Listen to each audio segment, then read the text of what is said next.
I won't be surprised if you be here. You get off in a half an hour. It's all right, sweetheart. Stop crying, Tiara.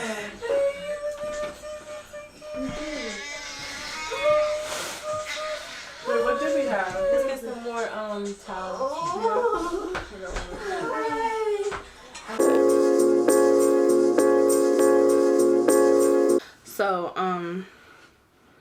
So like I said before, I was having no contractions, and they went from nothing to something and super intense.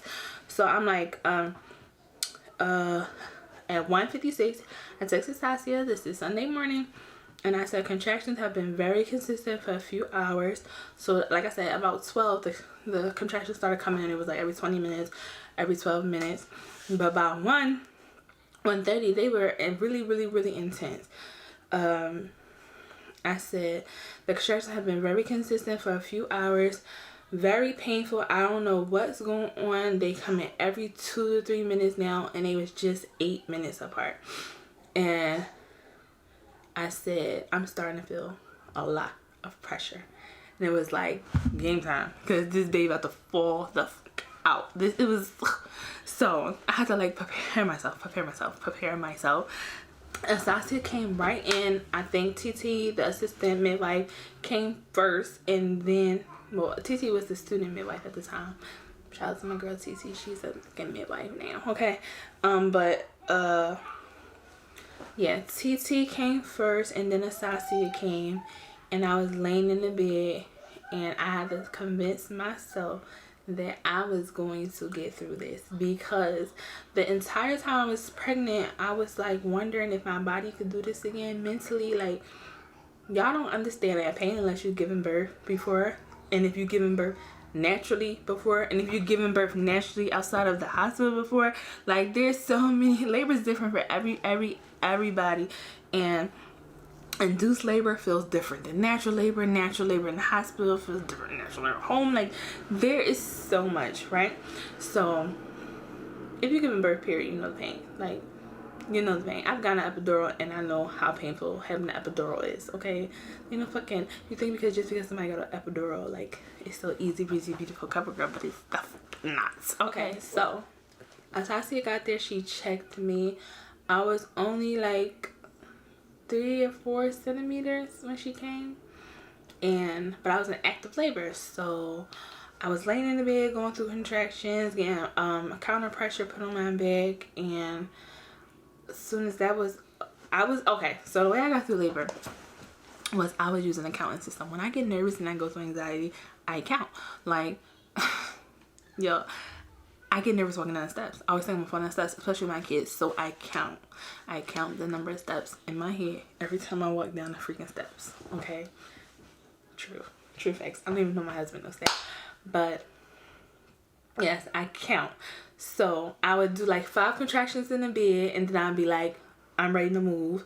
I went downstairs and I got in the birth pool. We ended up getting out the birth pool because there was some oil in the pan that they were using to put the hot water in there, and so she didn't want me to get an infection. So we got out there, and then I did some contractions on the couch, and I was like, all right, 5 contractions on the couch. Then I'm going upstairs and I'm getting in the shower. I got in the shower and I just did a lot of my labor I spent in the shower. I had my doula, she was just sitting in there with me, watching me, talking to me, breathing, telling me to breathe. There was times she was rubbing my back or applying counter pressure. I was just breathing. Contractions, if you clench up or start screaming, they hurt even more, okay? So you have to like relax your body, relax your shoulders, open your mouth, and breathe. Just breathe in. I was breathing like, so I didn't necessarily have my mouth open like that, but I was breathing, and I would hold my own back and apply pressure right in the center of my back and just keep breathing. These contractions, I didn't get no break. So if you go through labor normally, one, stop praying for the fast labors, because no. But the slow labors, like, they creep up, not slow labor, but normally labor creeps up. So the contractions come and they don't be super intense, but by the end they're super intense and they're coming back to back to back, and you're like, I'm ready to give the fuck up. I'm done. I had an entire team. I had my midwife, my doula, my assistant midwife, my student midwife. I had my mom, I had my husband, I had my sister, I had her wife, and I had my other sister. So we was all in here and they were switching back and forth about who was giving me counter pressure next, and I'm like, no, over here. Like, I needed them to be at a certain spot at a certain time, and he was pushing, like, put your hands, knees, elbows in that back. Put your hands, knees, elbows in that back. Counter pressure was an amazing tool in hot water. So I'm in the shower, back to when I was in the shower. I think I got in and out the shower twice. In and out the shower twice, and I'm like, any more hot water? My doula's like, I think it's running out. But I was literally in there burning the skin off my back. Okay, hot water. Oh, hot water and counter pressure will get you through home birth if you have a high pain tolerance and a good support system. Yo, I did shit twice, back to back, and might be some more voice. I can't believe I did that shit back to back. Y'all got me tearing up. Wow, I really did. All right, so if I give y'all a timeline, like I said, he was born at 5:39, and Asasia came at 2 o'clock. Let's see. Asasia got here at damn near 2:30, and he was born at 5:39. So my labor was about, because it really got intense, about 1 o'clock.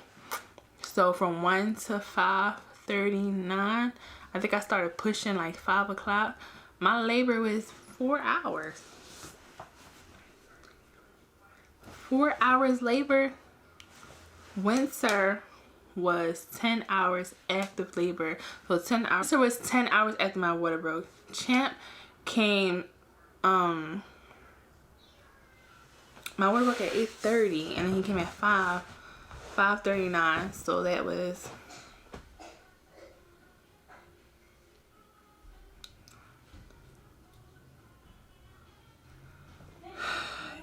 that was 5. So that was like 9-10 hours he was born.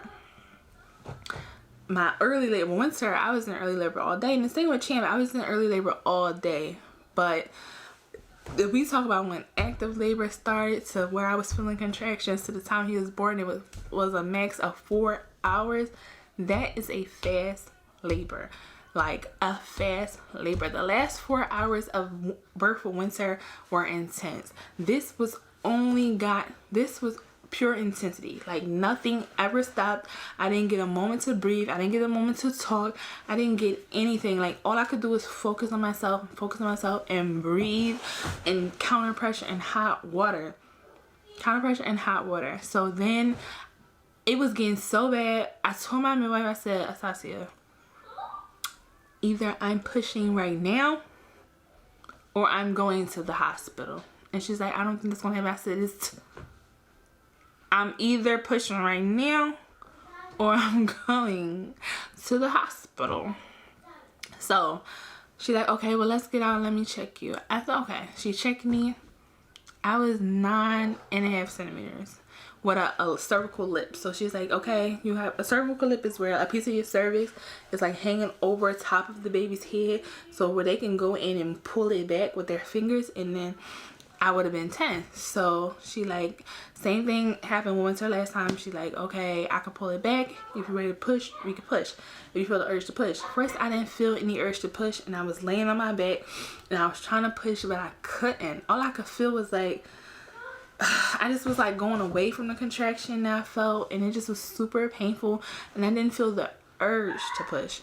Now, when I got on my hands and knees, they was like, get on your hands and knees, you know, they was trying to prevent a shoulder dystocia, because one Champ was really big baby, he had really big belly, and like I said, Winter had got stuck before, so they thought that we might get stuck again.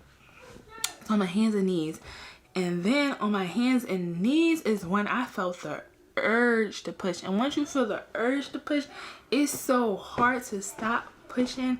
I didn't feel the urge to push on Winter. Like, that was a whole different experience to feel the urge to push with him. Like, I felt the urge to, I was ready to push with Winter. Like, all right, I'm ready to push. But once you're pushing and you feel that urge to not stop pushing, I was pushing, and then his hair came out and they were like, stop pushing, slow down so you don't tear it. And I'm like, I can't. And I'm here, and they're like, you have to. And I have to tell myself and like stop breathing and just to calm down and slow down. Like, we really boss ass bitches. Like, y'all, we out here giving birth to kings and queens. We deserve the world. Like, my husband has been so amazing. He took care of us for so long, and I'm just so grateful. My mom was home, she took care of us. My midwife kept coming back. You guys know your midwife keep coming back and checking on you, and you just have a big support system as far as your midwife. After I had Caleb, not a motherfucking doctor called me to see if I was okay.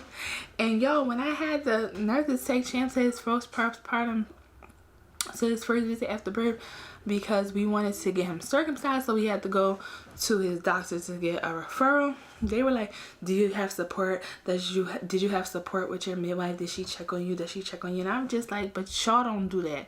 I've had a child in the hospital. Y'all don't call nobody. Y'all don't send an email. Y'all don't say come back and visit. You don't do nothing. Y'all don't see nobody until 6 weeks later. I see my midwife in there every week after I had a baby. After I had Champ. After I had Champ and Winter. So I think a lot of the misconception about home birth is people think it's dangerous, and I never felt more secure and safe in giving birth with my team than I ever experienced in the hospital. I was scared to death in the hospital. They almost killed me in the hospital. They gave me an infection in the hospital. Every person I know almost have gotten an infection in the hospital and had to get an emergency C-section in the hospital. Now, if you choose to give birth in the hospital, that is totally your choice. Make an informed decision. Know what you want done with your body. Advocate for yourself first. Hire a doula first. You can get doulas through your insurance, through the Maternity Care Coalition. But you guys, when you think about starting a family, consider home birth. Consider home birth. Now, back to the beginning, I said this made me not want to do home birth again. In those 4 hours, the contractions did not stop at all, and I literally it was just such a different experience for me. And then because I was hemorrhaging after birth, I didn't mention that, but I was bleeding a lot and my placenta wouldn't come out, so they was pressing really hard on my stomach and shooting me up with penicillin. Trust me, they're equipped for all this, and giving me tinctures. It made my body contract a lot. If you had a baby, you know after birth contractions are crazy, but this made me contract a lot, and also immediately led to my placenta coming out. It was quite a lot of blood, but I was fine. I was really cool afterwards, but the afterbirth pains were really intense as well. Like, really intense as far as the contractions. So it was just totally different, and that pain was really unbearable, though I bared it because God will give you nothing that you can't bear. Trust me. So yeah, that's my home birth story. It's really short because it happened like this. And Champ was born, and my husband went downstairs waving the flag, waving the blue towel. We had the Champ is here. We had that going on, and I will throw some clips in here, and you can go and search our channel and watch our pregnancy playlist. But you guys, some videos got restricted, but yeah, that was my home birth experience, and I hope I didn't leave anything out, but if I did, comment below what you guys want to know, and I'll hit up in the comments and let you guys know what's up. And if you haven't already, shout White Mother Diva. I'll leave the link for that below. This is our Consulting Women Empowerment brand, and stay tuned for so much more to come. Thank you guys for all your support, and I will see you guys in my next video.